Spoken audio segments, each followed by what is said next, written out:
ఛత్తీస్గఢ్ జిల్లాలో ఎన్కౌంటర్లు కొనసాగుతున్నాయి. వరుస ఎన్కౌంటర్లతో ఏఓబీలో అధికారులు హై అలర్ట్ ప్రకటించారు. కాల్పుల్లో గాయపడ్డ మావోయిస్టులు ఆసుపత్రుల్లో చికిత్స చేయించుకునే అవకాశం ఉన్నట్లు తెలుస్తోందని డేగ కన్ను పెట్టాలని పోలీసులకు నిఘా వర్గాలు హెచ్చరించాయి.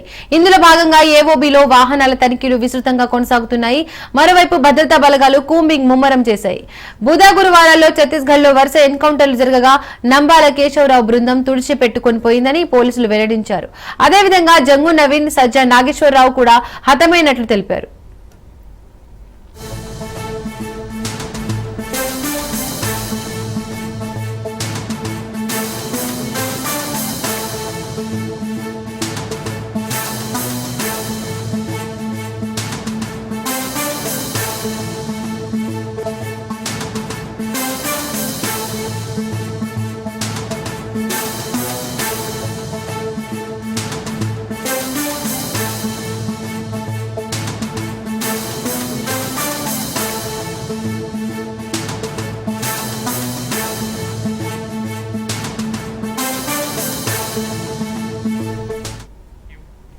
ఛత్తీస్గఢ్ జిల్లాలో ఎన్కౌంటర్లు కొనసాగుతున్నాయి. వరుస ఎన్కౌంటర్లతో ఏఓబీలో అధికారులు హై అలర్ట్ ప్రకటించారు.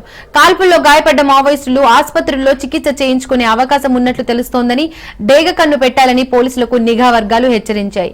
ఇందులో భాగంగా ఏఓబీలో వాహనాల తనిఖీలు విస్తృతంగా కొనసాగుతున్నాయి. మరోవైపు భద్రతా బలగాలు కూంబింగ్ ముమ్మరం చేశాయి. బుధ గురువారాల్లో ఛత్తీస్గఢ్ లో వరుస ఎన్కౌంటర్లు జరగగా నంబాల కేశవరావు బృందం తుడిచిపెట్టుకుని పోయిందని పోలీసులు వెల్లడించారు.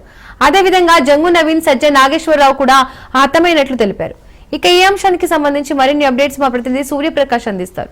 సూర్యప్రకాష్, ఛత్తీస్గఢ్ లో అయితే వరుస ఎన్కౌంటర్లతో దాదాపు ఏజెన్సీ ప్రాంతం కావచ్చు, అలానే అడవి ప్రాంతం అంతా కూడా ఒక్కసారిగా కలకలం రేగే విధంగా అయితే ఉంటుంది. దాదాపు ఎక్కడికక్కడ హై అలర్ట్ చేస్తూ కూడా ఏఓబీలు అయితే ఇప్పుడు గాయపడిన వాళ్ళు ఎవరైతే మావోయిస్టులు ఉన్నారో వాళ్ళ వైద్యం కోసం సిటీస్ లోకి అలానే పట్టణాల్లోకి వచ్చే అవకాశం ఉంటుందని, వైద్యుల వద్దకు వచ్చే అవకాశం ఉంటుందని, అందుకు అనుగుణంగా వాళ్ళందరినీ కూడా చెక్ పోస్ట్ ఏర్పాటు చేసి అడుగడుగునా కూడా చెక్ పోస్టులు ఏర్పాటు చేసి ముమ్మరంగా గాలింపు చర్యలు అయితే చేపడుతున్నారు.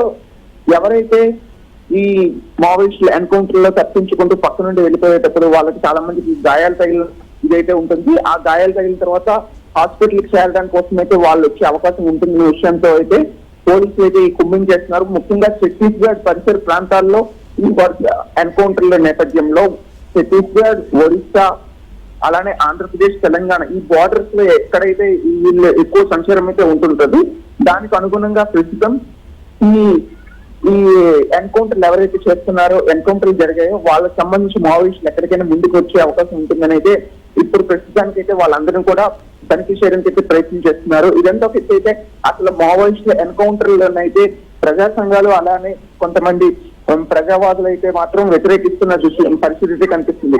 వాళ్ళకి ఎవరైనా సహాయ సహకారాలు అందించినా కూడా మేము సహించేది లేదని చెప్పేసి పోలీసులు అయితే తెలియజేయడం జరుగుతుంది. అలానే కేంద్ర హోంశాఖ మంత్రి కూడా ఈ యొక్క మావోయిస్ట్ రహిత భారతదేశాన్ని చూడాలనే ఉద్దేశంతో ఈ యొక్క ఎన్కౌంటర్లు చేస్తున్నామని, ఎవరైనా స్వచ్ఛందంగా వచ్చి లొంగిపోతే వాళ్ళని మేము తీసుకోవడానికి అయితే రెడీగా ఉన్నామని చెప్పేసి చేస్తున్నారు. అసలు మావోయిస్ట్ నక్సలిజం అయితే తొలగించడానికి అయితే మేము ఈ ప్రభుత్వం ముందుకు వెళ్తుందనే విషయాన్ని అయితే తెలియజేస్తున్నారు.